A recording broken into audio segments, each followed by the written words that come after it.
Hello and welcome to Shoot the Hostage. I'm Dan. And I'm Sarah. We're a movie show that delves into a different film each week based around a theme. This season the theme is criminals. Like all good podcasts, this show contains explicit language and mature content, as well as major spoilers for the movie we're covering.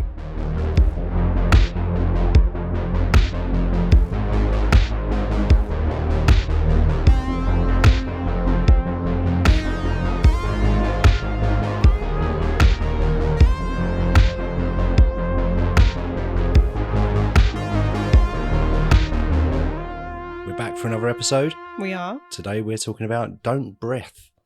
Don't breathe. I've written down Don't Breath. So you're just going with it, are you? Yeah, I forgot the E. And then I wrote it, and I didn't even realise it till we were talking just now, and I was like, oh yeah. Because I was joking about it, calling it Don't Breath.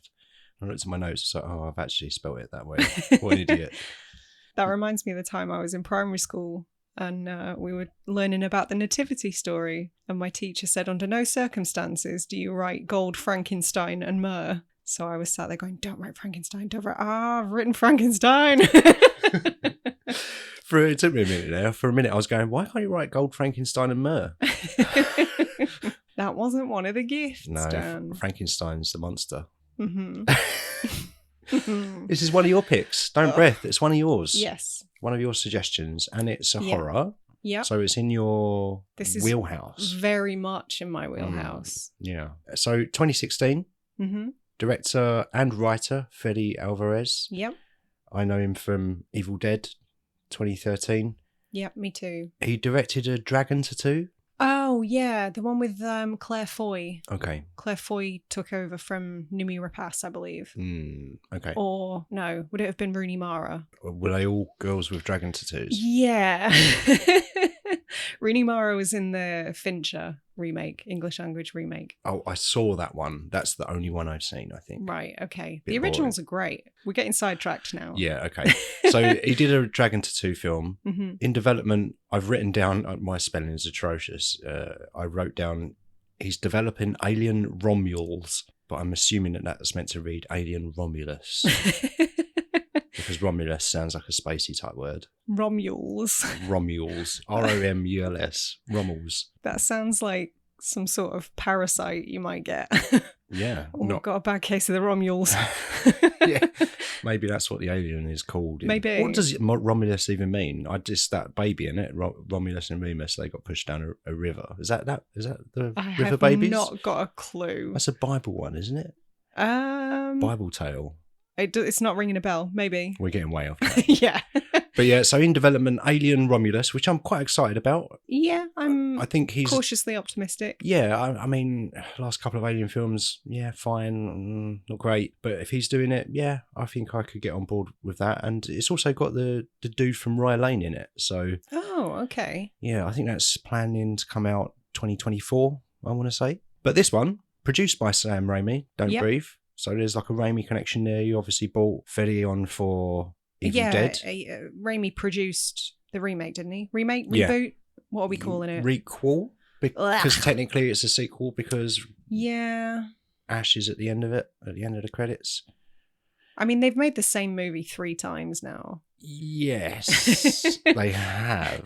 And I'll watch every single one they make, to be honest. Yeah, I was a big fan of the 2013 one. Yeah, and the new one was pretty good as well. The new one was okay, too. yeah. Nice and short, this one, 89 minutes long. Yeah, breezy. Yeah.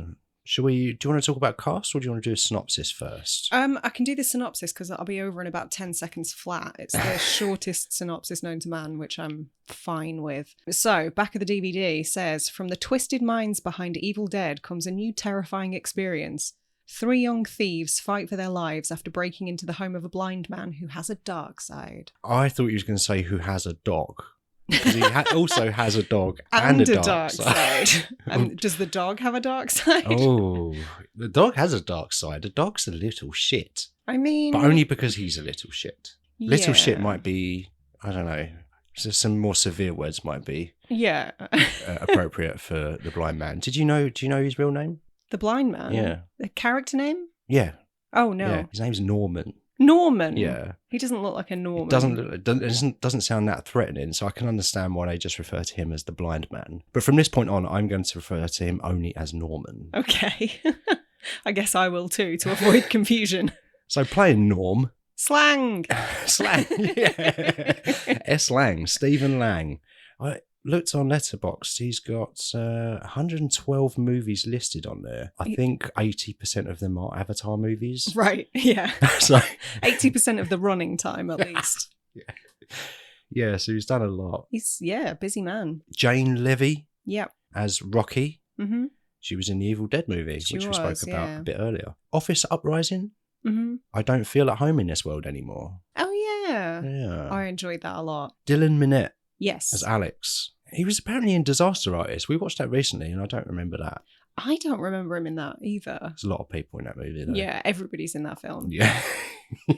And I think he's best known for controversial Netflix show 13 Reasons Why. Is that I don't want to be alive in this world anymore? Yes. Okay. Bad joke. I have to cut that out. Daniel Zavato, Money, he was called. Yeah. He's in It Follows. He is, yeah. Lady Bird. Is that... Are you saying he was in the film Lady Bird? I guess so, because there's also a ladybird in this movie, so maybe I was getting confused. The Pope's Exorcist. Oh, is that the Russell Crowe one where he's a pope or something? Yes. Well, I haven't seen it, so I can't really comment, but it looked pony. I think that's the movie where he exorcises demons out of human bodies and rides a little moped. Right, okay. Sounds great. It does sound great. Yeah, so it's a home invasion movie with a twist, isn't it? Yeah. Because I would say so. We're introduced to the people. We're actually rooting for the invaders in this movie, right? Are we? We're supposed to. Maybe we'll talk a little bit about that. I don't think there's anyone worth rooting for in this film. I agree. The main character, Rocky, we know, we learn more about her than anybody else. Yeah, she's got like a shitty home life. She's probably the most sympathetic. Yeah, we have that scene where she saves her little sister, because I guess we're meant to be rooting for her after having seen that scene, because we see her living situation, as you see, and her whole goal is to get her sister out of that situation. So that's the character moment we're meant to go, oh yeah, that's who we're rooting for here. I mean, I'm rooting for the little sister. Yeah, but it's difficult because after that point, she just makes a series of decisions that I'm just like, no, like what are you playing at? What are you doing? I mean, I don't know. This isn't a film with a huge amount of nuance, I don't think. So it's difficult to say. The characters are not the most well developed because that's not really what the story's about. No. But yeah, I agree. I guess we are supposed to be rooting for Rocky at the very least, at a minimum. So. I think so. And like you say, it's a short 89-minute kind of, it's about the ride, it's about the feel and the mood of it. It's not a character piece, really. No, but you get that small piece from her. So I guess what I'm just saying is that we're meant to be behind her, and they identify this house, don't they? Because is it Alex whose dad works for a security firm, and they that's how they find their marks. They've done their research on this one because there was an article in the paper about the blind man's daughter having been killed in a car wreck. Right. And it was reported in the news that he got a giant settlement so that the daughter of the wealthy family didn't have to go to jail. Yeah. For vehicular manslaughter, I guess. So yeah, they're banking on the fact that the money that's no pun intended, but they're banking on the fact that the money is in the house. And not in a bank. Yeah, which I would bank on it being in a bank. I would have made the assumption that it was not in the house. That's such a leap. Again, I don't want to criticize it too much because it's a different kind of film than we've covered so far. And horror is my bag, so I'm a little bit more willing to forgive the, not plot holes as such, but things that don't necessarily make sense. Or sometimes you just want to take the logic out of it Yeah, and enjoy like- a movie for what it is. It does enough. Mhm. And there are these sort of questions where you go, really, like this and that? But there's a lot of movies like that you just need to kind of switch your brain off and just consume and just enjoy. But unfortunately, we've got to talk about it for an hour on a podcast. So what do you think the turkey baster full of jizz meant? Oh, good Lord. We're not there yet. No, I know. Oh, my God. That's a little sizzle, isn't it? It's a little teaser for what's coming up in this episode. Warn me when you're going to talk like that. Jesus. So we get minimal character development up top. Yeah. First 15 minutes, I guess, is introductions, and then it's essentially a single location after that point because it's just... Yeah, I think they kind of purposely paint the blind man as being quite sympathetic because we haven't met him at all at that point. Yeah. Beyond that very opening gambit of him dragging a woman down the street. Yeah. And obviously the entire film is just, how did we get here? Yes. And I guess the fact that we don't know much about him is to feed into the tension. Yeah. Because you hear like blind man, dead daughter, and already you're kind of like, oh, that's kind of, as humans, automatically that would be where our sympathy lies. Yeah. Man with a disability, ex-veteran, dead daughter, without having met him, the few nuggets of information we get paint him as quite sympathetic. So it's interesting that they turn that on its head. I mean, they had to, because otherwise there wouldn't have been a film. Yeah. I think it was a good move that we don't meet him until sort of a third into the film. Yeah. I would say. I think it's about 15, 20 minutes when they break in, they drug the dog, they throw a hot dog over the fence Because and they dogs drug are him. dumb. Yeah. That piece of hot dog was a CGI hot dog. No, it wasn't. It was. No, it wasn't. It was. It was apparently one of two bits that are CGI. Why? The rest of it is practical. I guess they just probably had trouble getting it to land in the right spot for the camera and stuff. I don't know. But the dog ran after it. What was the dog? The dog didn't Good eat point. CGI. I feel like I'm being sold down a river. You don't know that. Well, maybe I watched the commentary and Alvarez was saying it's a CGI hot dog, but maybe he was just trolling all of us. I don't know. There's some stuff in the trivia that sounds hella fake as well. So maybe he's just like a really good troll, because I did read somewhere that apparently the director plays the viola on the soundtrack. What's a viola? Is it like a violin? It's a string instrument, yeah. Okay. But that sounds so made up. It does sound a bit made up, yeah. Yeah, so essentially once they get in the house, they're there for the duration of the movie now. You get that interesting one shot as they're coming into the building and it sets out everything. I think that's my favourite part of the film. It's my favourite scene easily. Yeah. Because it's very clever and it's very well done. It's super smooth and you get to know where everything is, and everything that it focuses on is something that reappears later, like the skylight, they're taking their shoes off, the burglar alarm. Chekhov's stinky feet. Yes. Comes back to bite them. And it very subtly just moves past the basement door with the bolt on. It doesn't really focus on that. Everything else it focuses on, but it just sort of moves past that. And the tool room and the cupboard where the safe is. It's very clever because it tells you everything that's coming through the film. So it kind of pays off when those things reappear down the line. But also it's letting you know where everything is, the geography of the house. Yeah, I it's really, really clever. Appreciate that we get a really solid idea of the layout straight out of the gate. And obviously it's just really nice to see technical shots like that where you know the setup that went into it had to be planned within an inch of its life. Yeah. I really appreciate stuff like that. I mean, there may have been cuts. I don't know if it was like an actual long tracking shot or if they hid cuts in there, but it was pretty well done. I watched it again today and I didn't notice, there wasn't anything obvious where I could see a cut. So I think it might have been a genuine one. I think it was about 3 minutes. Yeah. But yeah, so that lets you know where everything is, which is great because in this sort of movie, obviously, well, eventually they're going to get found by the blind man. Not before trying to put him to sleep.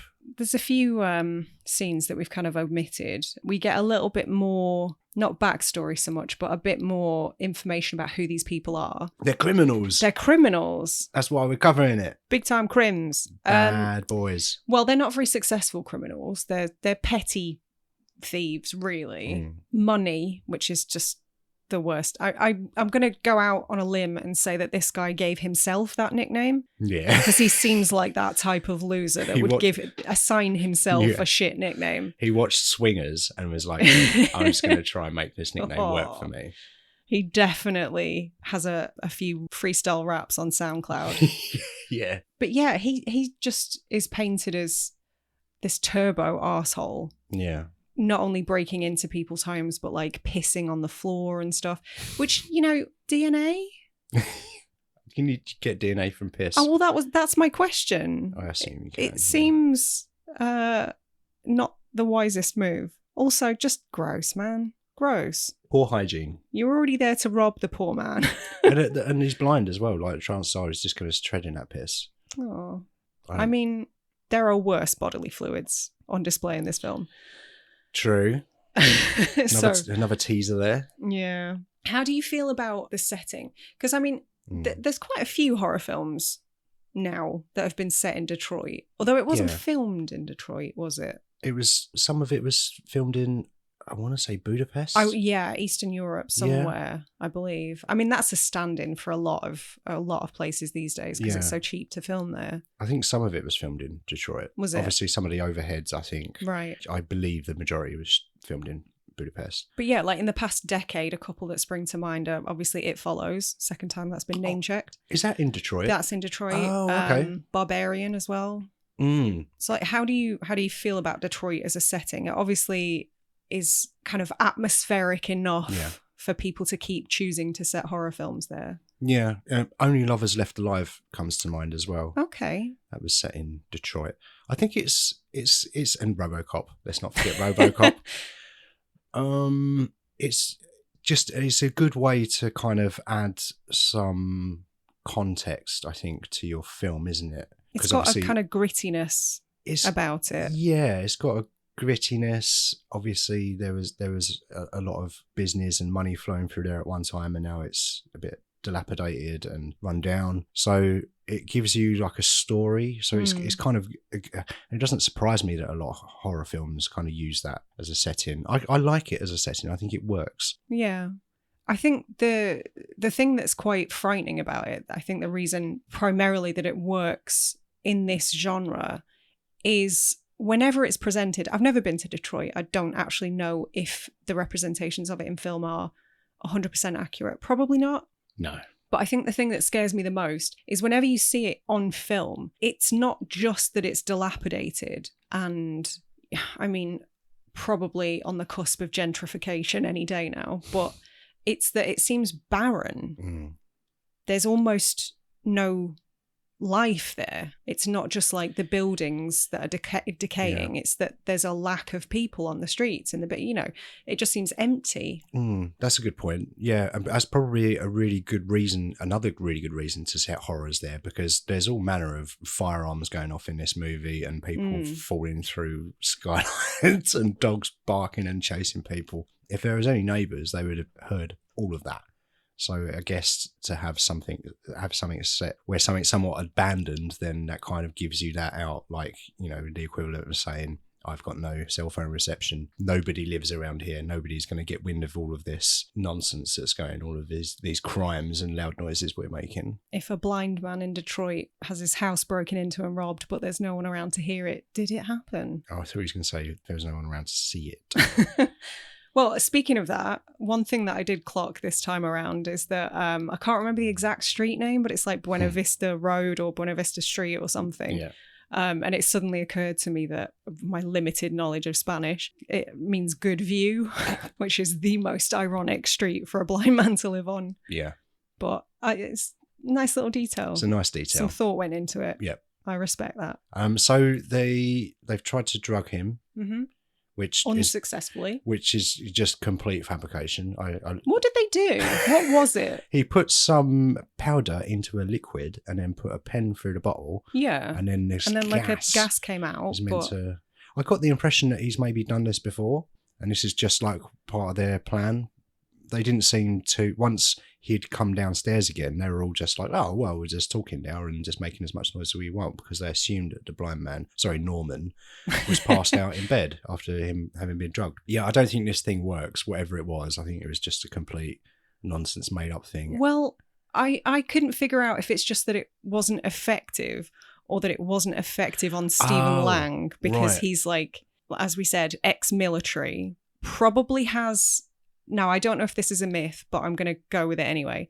Because he's kind of missing his sight, perhaps his hearing is heightened. I think we're definitely meant to think that. Yeah, I know that's the kind of... I'm never sure if that's like an old wives' tale. I don't know either. No. Yeah. But I get the impression, as you say, that's what we're supposed to think here. So I wasn't sure if it was just that he was almost one step ahead. Because he heard something, didn't he? Or he thought he did. Yeah, well, he was sitting up, he was in bed watching his video of a child, which I guess is his kid. Be weird if it wasn't. Yeah. Still kind of weird. I get the impression that this smoke bomb thing works in this world, but he just managed to evade it through, as you say, some kind of training, tactical training. Maybe he put a cloth over his face. Yeah. Or he's got a gas mask or something. Or maybe he's just a double-R bastard. Yeah. Because he kind of sits up, doesn't he? And then that's when we're like, ooh! Yeah. He knows they're there. Mm-hmm. So they just sort of go on about their business and try to rob him, basically. Yeah. They're on the rob. But he comes down and interferes with their plans. Yeah. And that's when it just sort of goes nuts after that point, doesn't it? Yes. Yes and no. I wouldn't say this film ever goes nuts. Really? Well, there's one scene in particular where it goes very out of left field. Quite literally, it goes nuts. Ugh. Less said about that, the better. We're going to talk about the jizz. We are, yeah, I know. Just want to put it off for as long as I possibly can. Ugh. Yeah. So at this point, money doesn't fare too well. And I can honestly say I've never been so happy to see a fictional character get a bullet in the face since Marcia Gay Harden in The Mist. It was quite a satisfying death because he was awful. Yeah, he was a pain in the ass. He was a piece of shit. He kind of had a bit of redemption when Norman said, "How many of you are there?" And he said it was just him. Like in that moment, I did wonder where they were going to go with this character. So although he was off and I didn't really care for him, he did kind of have a little bit of redemption in the end, which was totally useless. So money has served his purpose. He tries to redeem himself, as you say. Doesn't really work because Norman, I nearly said the blind guy, but I'm going to roll with it. Norman. Is he credited? Is he in the credits as Norman? Is this Fede Alvarez trolling again? Maybe he's just not got a name. Yeah, he's Norm on IMDb, I believe. Right, okay. So Norman. Yeah, it doesn't take him too long to figure out that there are other people in the house. And it's, as we said, their stinky feet that give them away. Yeah. Isn't it? Is it? Well, I know you said that and I've just been agreeing, but I don't remember that at all. So, I know that he finds the shoes later. Yeah. He's like, oh, extra shoes. Mm-hmm. Extra shoes means extra people. Yeah. But stinky feet is a factor, you say? Well, I think he could smell them, yeah. Like he was... I can only assume they all have ripe feet. Yeah. But yeah, I don't know. I quite like moments like that, though, because it's stuff that you wouldn't necessarily, as somebody with all your five senses, wouldn't necessarily consider, I guess. Like, until one of your senses is gone and you have to rely on the other four. I don't know. I find that quite interesting. But then, so let's take a beat to talk about this. I haven't seen much pushback online, but I'd be surprised if there wasn't any. It's always a little bit of a touchy subject when films, particularly horror, feature antagonists that have disabilities, because a lot of people kind of see it as being ableist and a bit reductive and just like, oh, they're bad because they're different kind of thing. It's seen as sort of turning normal people into monsters just because they have a physical difference. And that's generally frowned upon, obviously. Yeah. How do you feel about that representation in this film particularly? Well, I'm not really the person to ask. However, I don't think it matters. You're the only person here, so it's true. I could ask the cats. But... I don't think it matters in Don't Breathe because he's just a horrible person. I think something like maybe Lawnmower Man, maybe it's a bit much. Mm-hmm. I think it's fine here. It's someone that's lost their sight, and it's not really.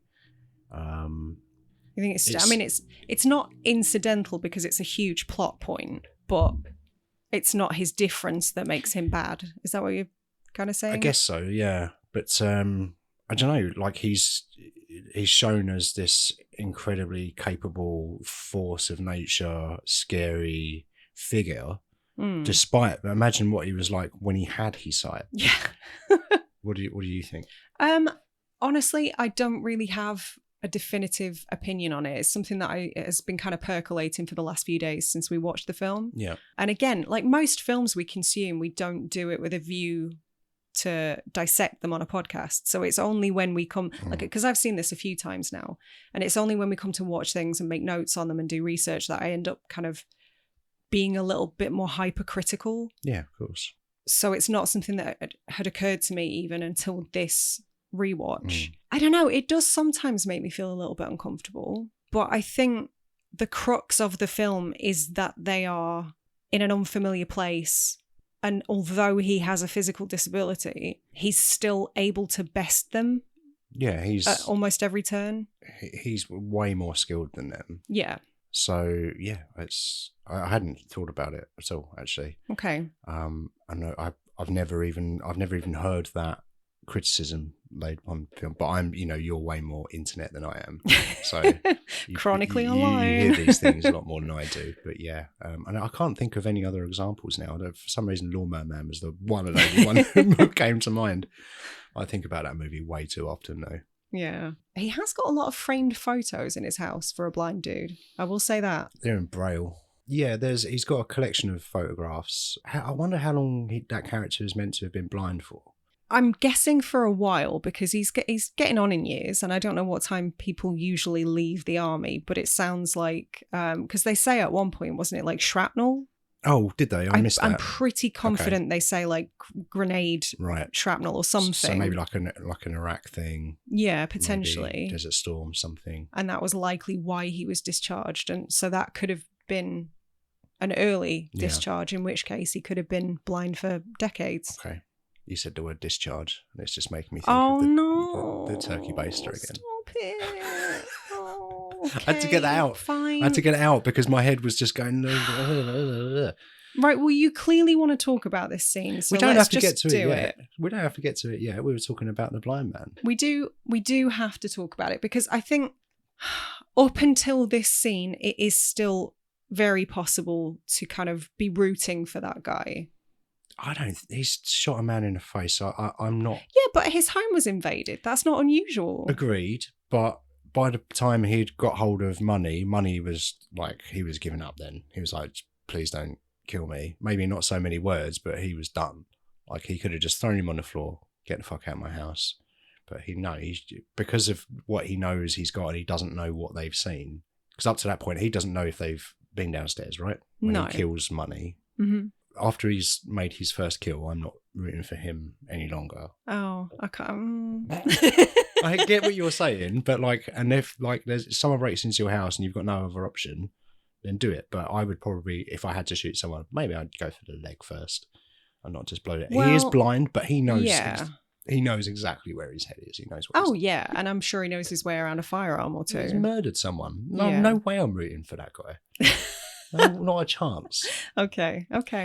Yeah, he knows what he's doing. It's a formidable force. And you see it most when they're running around in the basement in the dark. He knows the layout. He's running along and spinning that little fan thing and tapping the rafter bit, which I really liked. Actually, do you know what? I think that might be my other favourite scene. It's really well done, yeah. Apparently all three of the cast members had contact lenses in for this. I don't know if you read anything about that. So Slang obviously wore contact lenses throughout the film. Ironically, greatly restricted his vision, especially in low light. But the others, like Jane Levy and Dylan Minnette, also wore lenses during that scene that took place entirely in the dark to make them look like their pupils were dilated, basically. So, yeah, all three of them were legitimately stumbling around during that scene. It looked really good as well. It did, It looked a bit otherworldly.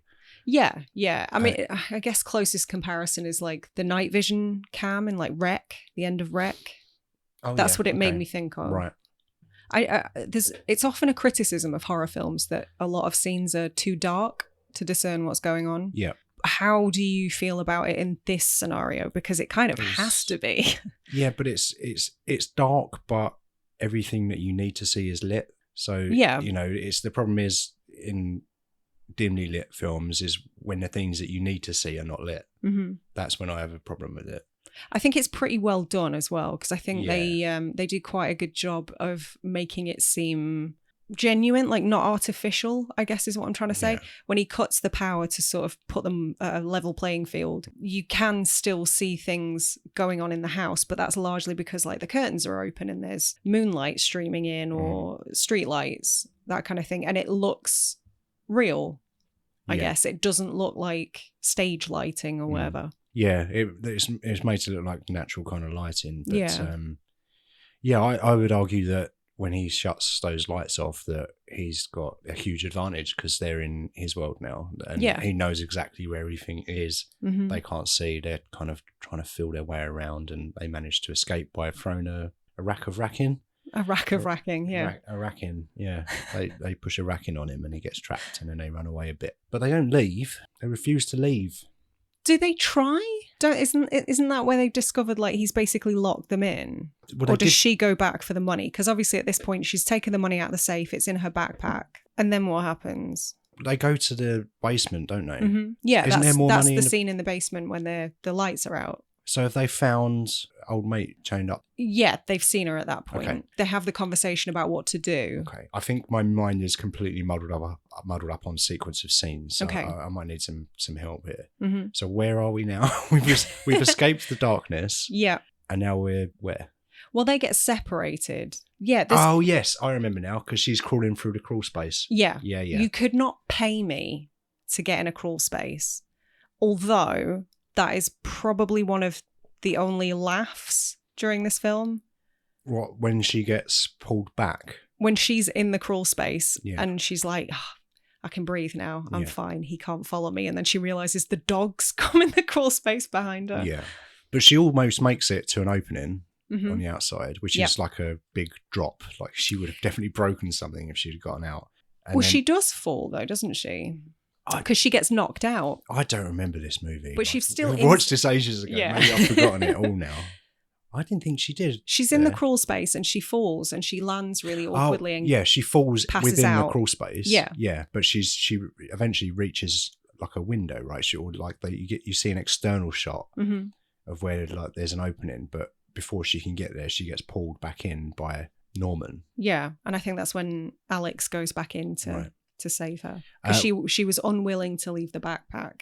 When Norman pulls her back in, that mm-hmm. is the second part of CGI. His hand is CGI. Really? Yeah. Why is that? Did they explain? Alvarez said that they just didn't get the shot, basically. They fixed it in post, I think is what they say. Okay. That's interesting. So did they like CGI over what was actually there, or did they just have to reconstruct it completely? I've got no idea how that stuff works. That's fascinating because I wouldn't have clocked it. No, I wouldn't. And it's very quick. I think that's probably why it works and it's fine. Like, it's the correct way to use CGI. Yeah, agreed. It's not important. But yeah, he wanted to shoot he wanted to shoot it all practically. There's just a couple of things that logistically made a bit more sense. And obviously that one got them out of the hole. Yeah. So we can't avoid it any longer, can we? We have to talk about it. Yeah. So they figure out his secret, what he's been keeping in the basement, and mm-hmm. it's the young woman that killed his daughter is chained up in the basement on a bed. I have a small issue with this. Just a small... Okay. Well, no. I have a small issue with the plot in terms of this because they are shown to be Googling him at the start of the film. We see like online articles about the car accident and the settlement, and they find his address. Yeah. But in nowhere do they find an article about an insanely wealthy girl who's gone missing. Mm. Like that would have... No? Well, I don't know. Would you put those two things together? Like, yeah, because they're only researching him. They're not researching anyone else. I guess so, but... They would find it if they went looking for it. But I don't think necessarily that they would be reading an article about him and it'd be like there'd be a link with her name in the article. I don't know, man. News articles do work that way. Related. Well, have you read this? I wouldn't find that out because I'm not that meticulous with those sorts of things. You probably would because, well, you enjoy all of that true crime stuff. So you'd probably go on a rabbit hole and find out every single thing about this person. Don't give my secrets away. So we're in the basement now, and this is main plot time, main story time. This is what you're here for, guys. Is it? Yeah. So we find out that he's got her chained up, and basically because she killed his daughter, he is demanding a replacement human He wants child. a do-over, which is not really how that works. So he's got her chained up and within some kind of harness system. It's horrifying. It is. It's horrible, yeah. And he's got a load of old semen just chilling in the fridge. A load of old semen. A load of old semen, yeah. And you somehow made it sound worse. He's got a big old gloop of jizz with some pube in it. Oh God, yeah, I read something about that. Apparently, they intentionally placed one of the crew members' hairs in it because they wanted it to look hyper realistic. Oh God, I think there might be something wrong with Fede Alvarez. It's awful. Genuinely, who thinks up this story? Yeah, but in the during the excitement, it's not it's completely the wrong word to use. During the fighting, I guess he finds that they're down there, and basically she gets accidentally killed. Right, I don't know what her name is, but the young woman that's chained up, she gets killed by Norman, accidentally shot in the face. Yep. And he kind of blames Alex and Rocky for that, saying, if you hadn't broken in, she would still be alive. I would argue if he hadn't chained her up and kidnapped her, she would also still be alive. Well, yeah. So he wants. She was pregnant, right? She was a couple of months pregnant. Mm-hmm. He wants a replacement. He wants Rocky now to take her place and be a surrogate for his replacement daughter. Old semen. Yeah, but he says to Rocky, he's like, "Don't worry, just give me a baby, just give me 9 months, and then you can go, and it'll be fine." But he's not letting her go, is he? Look. The manner with which he disposes of the dead woman. Yeah. I don't know, man. You could argue that he's just planning for every eventuality. It's his military training. He's got a way out of every scenario. But to me, I don't know. My read on that whole thing was he never intended for that woman to get out alive. Yeah. I think he didn't intend for that woman to get out alive. Maybe he's kind of lying to himself a little bit. Oh, he's convinced himself he's been so wronged and he deserves this validation and not what's the word I'm looking for.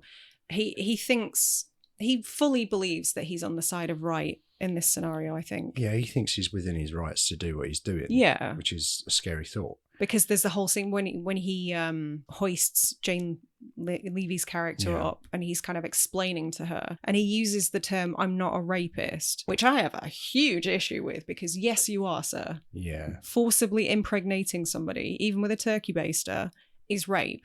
But he's obviously convinced himself that it's a lesser crime somehow, and that he's, as you say, within his rights, perhaps.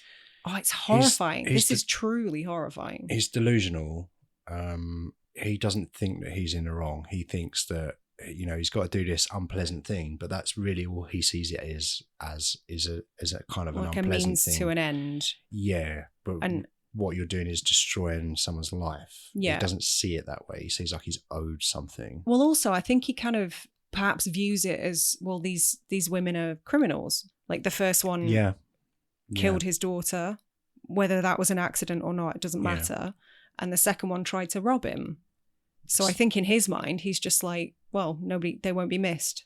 Yeah, like a vigilante, but his secret weapon is a turkey baster full of cheese. Oh God. Well, yeah. I mean, he sees his daughter as the true innocent in this scenario, and everybody else is just expendable. Yeah. Which I can kind of see the mental gymnastics that somebody who's ex-military probably has PTSD, the trauma of his daughter dying. Not that I am in any way, shape or form trying to excuse this character's behavior, because I'm not, but I can kind of see the logical leaps that he took to perhaps convince himself that it was okay. Yeah. And I think that is, they do remarkably well in this film to walk that line, because I mean, we haven't spoken about the sequel, but that's a whole different kettle of fish. Oh, that's repugnant. Yeah. The fact really that they go to such great lengths to turn the whole character on its head and actually make him sympathetic. Like, no, fuck off. Yeah. Whereas in this movie, we all know that he's the bad guy, or he's the most bad guy in a movie about bad guys. Yeah. But there is a slither of understanding on how someone can get to a place, not excusing behaviour you shouldn't do that. Obviously, it's fucking disgusting. Yeah. However, if you can see, like you say, the leaps that people get to where they are, that just kind of makes it a bit more interesting. Yeah, for sure. And obviously, I said earlier on in the show that this isn't a film with a great amount of nuance, but actually, no, in those terms, like it's fairly well written, I think, for what it is. Yeah, I think because it's quite stripped back, and I think there are elements in there, like I think Lang does great. He's brilliant. He's a powerhouse. He's such a presence, and you really buy him as this great kind of gravelly mean, voice. Yeah, kind of unstoppable, super intelligent, crafty guy. And he's built as well. Like he's a hench dude. He really sells it. But I think also, like in the dialogue, he doesn't have that much dialogue in the movie. But what he does have, you can hear. He's got that gravelly voice, as you've mentioned. But he's quite. I don't know. He has a sadness to the way he's talking and stuff, and it just works. I think in this movie, it's a fine line, and the second movie just falls completely off the cliff. Yeah, which is probably quite easy to do, but it's props to this movie for getting it right in a movie that's a bit weird. You're right. It is an absolute tightrope, but they just fall on just the right side. Yeah. But yeah, I consider this to be quite a standard kind of mainstream horror movie in a lot of ways, but it goes to some pretty dark places for this type of film. And it kind of surprises me that it's a 15 certificate in the UK, because this is the sort of thing that would have been banned if it had come out in the 80s, you know? This has the kind of woman in a harness being forcibly impregnated. That's pure video nasty. Yeah. And it's wild to think that actually now that's just something teenagers can see. And you're 15-year-old. Yeah, it's mad. Yeah, it is crazy. I think that is the most visually unpleasant thing in the movie. But aside from that, it wasn't as brutal as I thought that it was. See, I think I disagree with you, because this is like the third or fourth time I've seen it. And every time he takes the scissors to her trousers at her crotch area, it makes me so deeply uncomfortable. And I know what happens. I know how it plays out. I know she isn't harmed in that scenario. But just the vulnerability, being in that position, not knowing exactly what's going to happen. You're in this situation with what appears to be a madman who's tied you up. That is so terrifying to me. Yeah, that was awful. Like that whole scene with the baster, and she was tied up and stuff. That was really difficult to watch. When I say it wasn't as brutal as I remember, what I mean is not as graphic. I thought that there was way more blood in this movie. Yeah. But I think what it was, and it's a testament to the film, is that one kind of scene that we've just been talking about kind of coloured my memory of the movie, thinking that it was all really dark and brutal, but it's actually not. It's tense, and there are some brutal bits in it, but that one scene, I think, is what maybe stood out to me and made me remember it slightly differently. Well, that's the case with a lot of horror movies that are bordering on being bloodless. An example that's often referenced is like the Texas Chainsaw Massacre, for example. There's barely any blood or gore in that, but it's all the power of suggestion, and I think your imagination just fills in the blanks. Yeah. So that's probably what happened here. I think it almost certainly is what happened here as well. And I think it's a smart move, because you don't want it to turn into like a human centipede. No, I think other like is it Hostels? Yeah, torture porn and stuff like that. You don't want it to be violence for violence sake. You want it to be effective when you see it. Absolutely. I think holding back is the right move almost every time. I think from a storytelling perspective, that's what I prefer. But like also from a business perspective, it probably works better, because if they had a lot of blood and guts in this movie, along with the jizz scenes, this would have easily been an 18. And as you say, banned if it had come out in the 80s. And also it makes it more expensive to shoot probably a lengthier shoot because they would have to do cleanup and keep redoing stuff, and it just extends the whole process. So for many reasons, I just think it's the wise choice. Yeah. What you don't see, but what you imagine is always scarier than what you see. Yeah. Always. Yeah, I do remember when this film came out, actually, and there was Dan Harmon tweeted. I did look for it, but I couldn't find it, so I don't know if he's deleted it. I just remember seeing Dan Harmon tweet about this film, and this isn't verbatim, but it was just like, just saw Don't Breathe. Really scary, very tense. More semen than I anticipated. It's like, if that isn't like the most pitch perfect way to sum up this film. Spoiler though. Yeah, but I did read some trivia that it was disturbingly vague, because the trivia just said for the semen, director Fede Alvarez used what the X-rated movie industry uses, and I'm just like, so semen?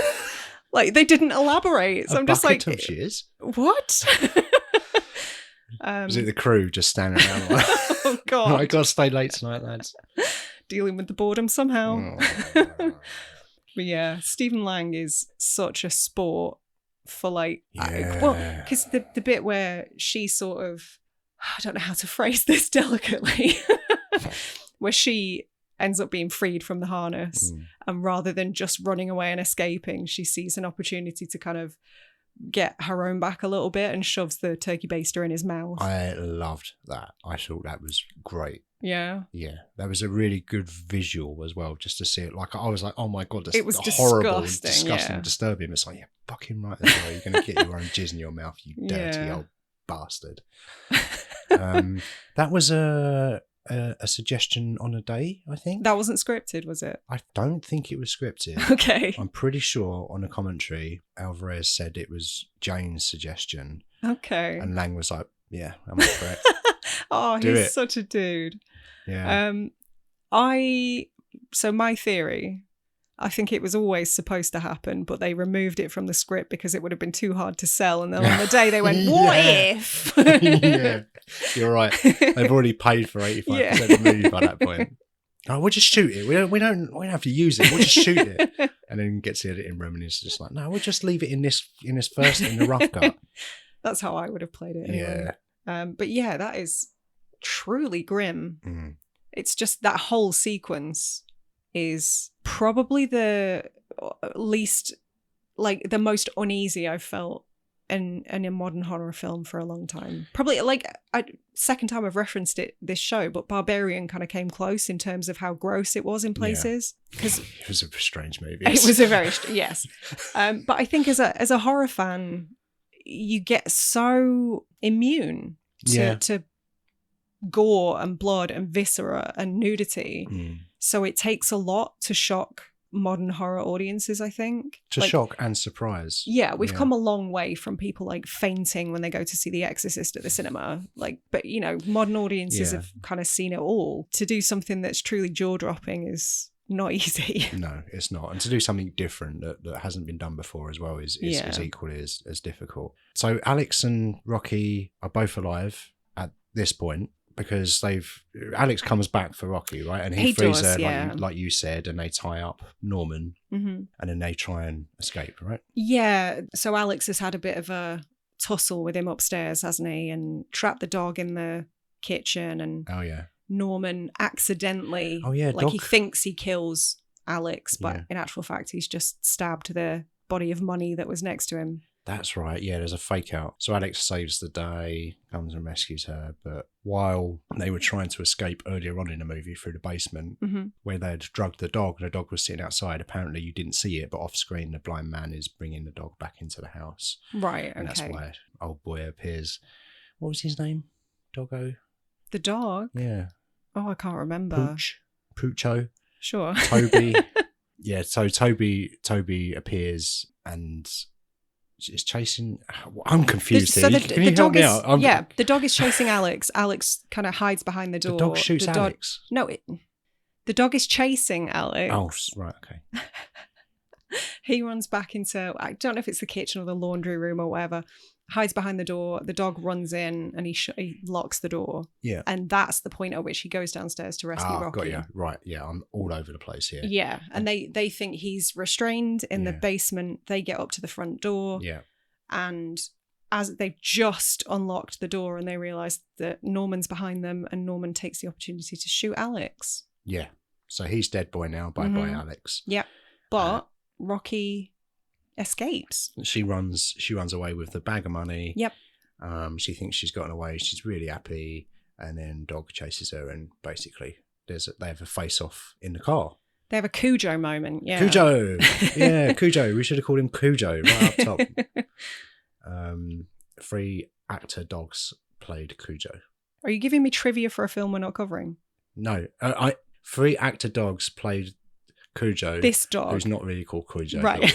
Calling him Cujo for the sake of this. So it's 3 episode. different dogs. 3 different dogs, yeah. But so Cujo tracks down Rocky, who's trying to get away in a car. Yeah, it was at this point that I think I lost sympathy for her, because she punched the dog and that made me sad. I mean, if you've got to punch a dog that's going to bite your face it. off, then you got to do it. What annoyed me is just she just keeps going back for the money. That's ultimately what gets her caught again. It is, but I guess in her mind, it's like, it doesn't want it to all be in vain. Well, yeah, that, and also, I think I get the impression that she sort of feels like life isn't worth living unless she can escape anyway. Yeah, I guess so. Well, she's got that motivation to save her little sister, so yeah, you're probably right. It's fine. But she gets dragged back, doesn't she, after cleverly trapping a dog in a car with like a pulley system. Yeah, she goes all Home Alone on that dog. Yeah, but then she gets out the door and immediately Blind Man just clumps her, and then it does a full circle. This is the start of the movie. Do you remember, guys, at the start of the film when you saw Norman dragging a human? You forgot about that, didn't you? Well, it's now. It's here. It's now. And I did really enjoy that aerial shot right at the start, though. That, I guess, was a drone shot that kind of just came down, and I enjoyed that too. Yeah, and then she's back in the house, and basically she sets off the alarm, right? That's what happens. Can I be honest about something? Yeah. I do like this movie. I enjoy it quite a bit. I have issues with it, but at the point at which he drags her back into the house, I'm just like, oh God, more. It's 90 minutes and it could have still been a little bit shorter, I feel. Yeah. Is that a fair criticism, or am I just being nitpicky? Yeah, no, I think I agree with that. I think if she'd have just got away in the car, that's enough. You don't need this extra, because it's not like an awful lot happens. No. She gets dragged back in, like we say. She sets the alarm off, and then I can't remember exactly how she does it, but she basically just gets out again, right? Does she set fire to the place or something? Is there a fire? God, I don't remember this movie at all. Well, she escapes again, and then we get kind of that very brief flash forward where she's in some sort of either airport or train station with her little sister. Yeah. And then she sees on the news that Norman survived. Yeah, I remember the final scene at the train station. Norman survived. He's on the news. Nothing's reported stolen. I guess he just doesn't want any more investigations. He just wants, no, everything's fine. Well, yeah, Don't he look doesn't downstairs. want anybody digging up his basement, does he? Yeah, exactly. But apparently they had shot a scene where Norman is in the train station with her. Oh. Like you see her and her sister leaving, but you also see that the blind man's following them. Oh, I don't like that. I'm glad they didn't go with that. Nah, it's not necessary, is it? It's sequel baity. And I mean, even the ending that we got is still clear sequel bait. Yeah, but it's more subtle. But it's not as obnoxious as that would have been. It's like it could happen. It might not happen. If he's in the train station, you're kind of promising something there, I think. Yeah. But it was not the sequel what happened anyway, so No. It doesn't really matter. Yeah, well, in the original draft, Rocky wasn't actually supposed to make it out of the house at all. They all were going to die. Yeah, but Okay. apparently people felt like it was just too downbeat of an ending. Didn't test well. No. Ethel was furious. Yeah. I'd love to have been in the test audience for this movie. That's like a multiple choice question. Do you think we should leave the jizz scene in? Yes or no? Do you think there should be A, less semen, B, more semen, or C, this is the exact right amount of semen? Here are 3 specimens of semen. A, B, or C? Judged by the amount of cloudiness. How much cloudiness of semen do you think is appropriate for this movie? Do you agree that we should have added the hair? What colour pubes should we use? Oh, horrendous. Awful. Yeah. And that image of when he's walking slowly with it and it's just dripping off. It's funny though, isn't it, that is the thing that tips us into revulsion. Like, yeah, the violence and the blood is kind of par for the course, but it's the other bodily fluid that really turns our stomachs. What does that say about us as people? I don't know. I guess we're just not used to it as much. Yeah. It's it's I don't know. It's a weird one. It's slimy and horrible, and it's just disgusting. I don't know. You don't see it very much, so you're not as desensitized to it, I guess. Yeah, is what I think saying. that's probably it. Yeah. Apparently, this film was supposed to be titled "A Man in the Dark," which I hate. I don't love "Don't Breathe" as a title, but I prefer it to "A Man in the Dark." I don't mind it. A man in the dark. A man in the dark. I think it's quite pleasant to say. Do you? What I mean, don't breathe. I guess, hold your breath because he might hear you. That's what they're saying with that, right? Yeah. Yeah. I prefer Don't Breath. Don't Breath. Yeah. Don't Breath is the better title. And also, A Man in the Dark just sounds a bit more generic because we've already got like Cry in the Dark, A Blade in the Dark. Like there's so many films that follow that pattern already. Yeah. So Don't Breathe is the better title. Yeah, it works. And that's about all I've got to say. How about you? Yeah, me too. So it's kind of difficult to talk about this as a direct comparison to many of the other films that we've talked about so far. Because to me, horror is sort of, I don't know, it's really hard to talk about and compare to films of other genres, I feel. Okay. I think horror audiences are a bit more forgiving. I think they're very passionate and borderline obsessive in a lot of cases. So it's really difficult to talk about this like in the context of films as a wider picture, I think. Okay. But I think in terms of horror, this is a good one. It's very tense.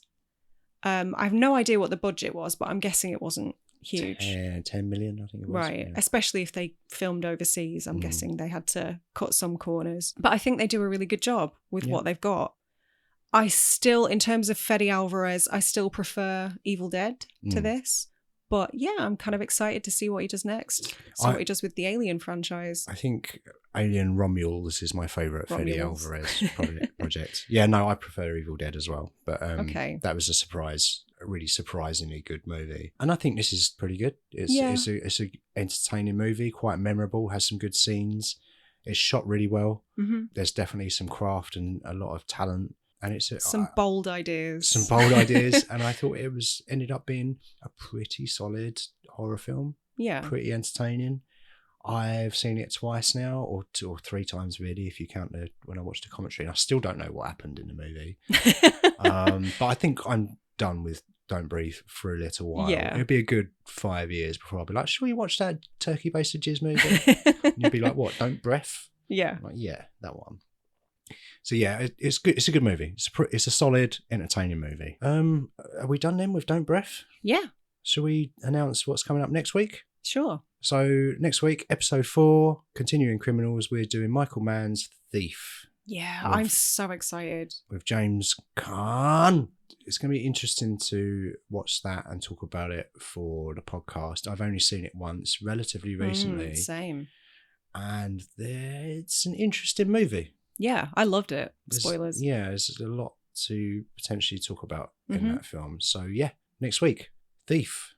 Thanks so much for listening. If you've enjoyed the show, don't forget to subscribe and leave us a review wherever you listen to podcasts. You can stay up to date with us on Twitter, Instagram or TikTok at @STH_pod or support us on Patreon. Everything will be linked in the description.